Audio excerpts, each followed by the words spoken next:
Bienvenue pour l'essai de cette nouvelle Nissan Leaf. Premier modèle électrique de grande série lancé en 2010, la berline a séduit plus de 300 000 automobilistes dans le monde, dont 12 000 en France. Des propriétaires français qui, en moyenne, parcourent plus de 17 000 km par an, soit 40% de plus qu'un conducteur de Nissan Qashqai.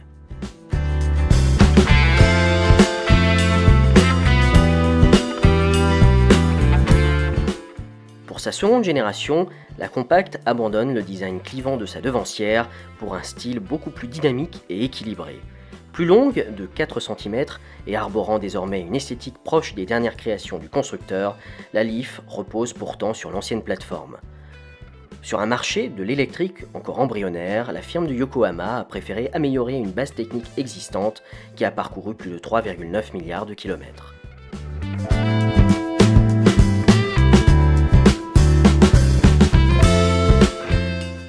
Dans l'habitacle à la finition soignée, mais austère et en deçà de la concurrence, le volant ne peut toujours pas être réglé en profondeur et les sièges offrent toujours une position surélevée liée à l'intégration des batteries dans le plancher.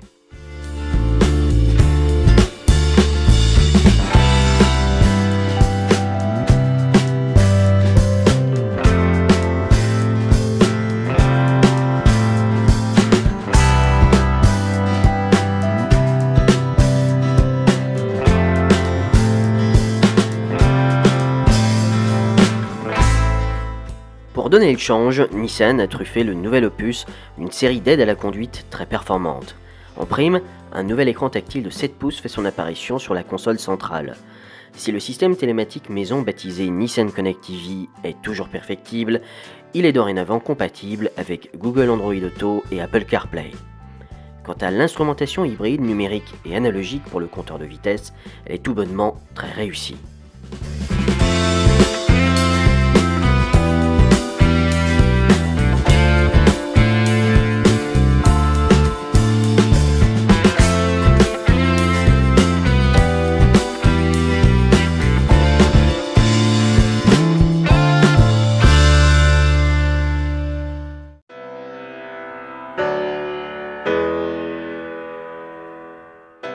Enfin, si les grands gabarits souffrent d'une garde-toit limitée aux places arrière, le coffre gagne 65 litres en volume à 435 litres, soit 55 litres de plus que la référence du segment, à savoir la Volkswagen Golf.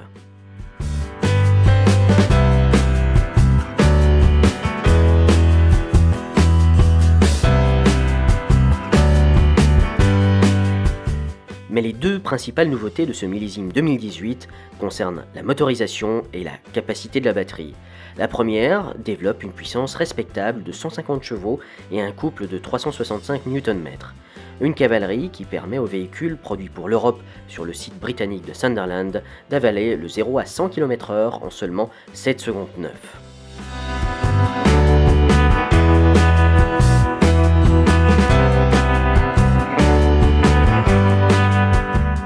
La seconde nouveauté porte sur la pile lithium-ion qui développe une capacité de 40 kWh et offre une nouvelle autonomie de 240 km en conditions réelles d'utilisation.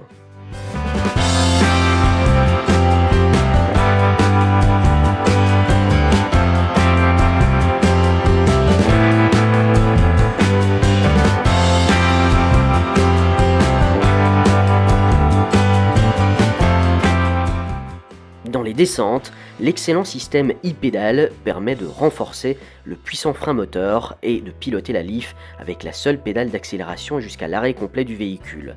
Un formidable outil né en 2013 avec la BMW i3, amélioré par Nissan et parfaitement adapté au milieu urbain.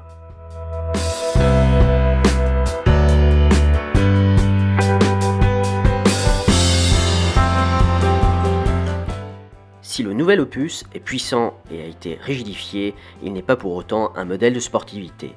Un tempérament affecté par des pneus basse résistance au roulement, un freinage peu endurant et des prises d'appui en virage dégradées par un poids supérieur à 1,5 tonnes.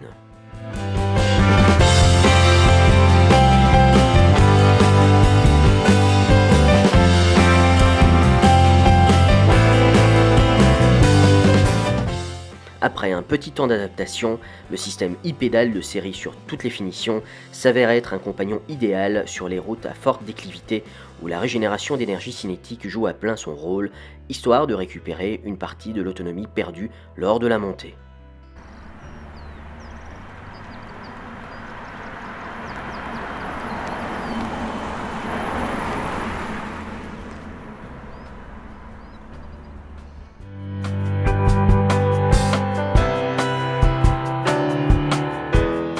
Si l'électrique souffre d'une image de véhicule cantonné à la ville et au périurbain, la nouvelle Leaf est aussi à son aise sur autoroute. Associé au système de conduite assistée ProPilot, le régulateur adaptatif de vitesse ainsi que le système de maintien en ligne font des merveilles et deviennent rapidement l'allié du quotidien. En agissant discrètement sur le volant dans les virages, ProPilot soulage le conducteur sur de longs trajets ou sur des routes encombrées, le tout sans être intrusif. À notre sens, le meilleur système du marché à l'heure actuelle.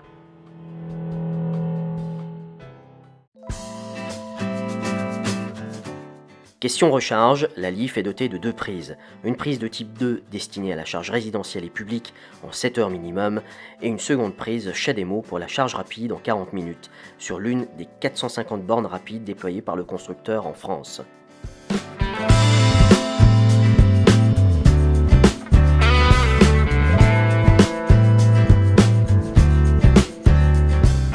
Sur son segment en Europe, la nouvelle Leaf conserve son avance sur les Hyundai Ioniq et Volkswagen e-Golf, moins autonomes ou plus chers. Facturé à partir de 27 900 €, bonus de 6 000 € déduit et batterie incluse, le millésime 2018 a été commandé à plus de 1000 exemplaires en France. Un tarif compétitif pour des gains à l'usage très importants et la certitude de ne plus jamais être concerné par une quelconque restriction de circulation, à condition que les 240 km d'autonomie satisfassent vos besoins quotidiens de mobilité.